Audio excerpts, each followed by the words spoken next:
Alright, fourth graders, day 2 of your Wild Things Monsters. You will get your drawing and you will also get your planning sheet to help you. So, when you get to the part where you have finished outlining your wild thing, make sure you take a big eraser and just erase any pencil lines that you can still see. That's just going to make your work look much neater. I have not finished outlining the whole thing, but I'm just going to demonstrate the coloring on the head. So we used this sheet to work on creating textures and color blending. So that's what we're going to do on our entire monster. So there's a couple of ways to do that on your project. You can start with a lighter color. So I'm going to start with some yellows. So that's a very light color. And I am going to color his entire eyebrow with this yellow color. So I'm pushing hard and trying to fill in that background. I'm going to take a second color, a darker one, and I'm going to create some textures on it. So maybe I'm just going to use some lines. That's something I saw in the Wild Thing video. Makes his eyebrows look kind of hairy. Let's see what his nose looks like. I'm going to do this one a little different.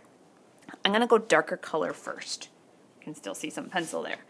So I'm going to use a dark pink, and I'm going to make his nose have a dark value at the top, and then I'm going to push a little bit lighter, and I'm going to have it go medium pink. So I still have some white spots.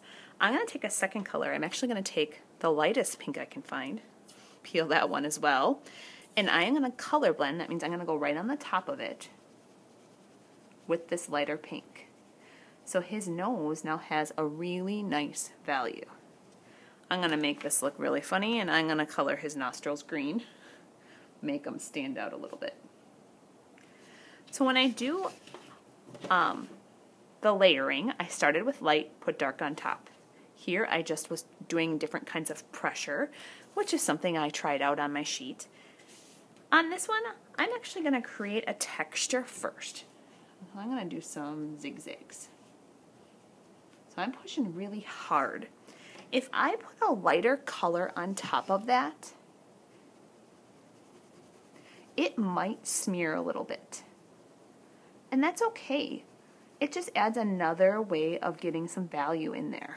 This one on my sample especially smeared, but it just added a little bit of value on it. So you can do your pattern first and then color, or you can do color and then pattern. You want to experiment adding value, texture, and color blending in every part of your monster wild thing. That is going to really give your project the wow effect. When you're finished, Mrs. Cleary will have glued a name tag on, and it can come to her table in a pile.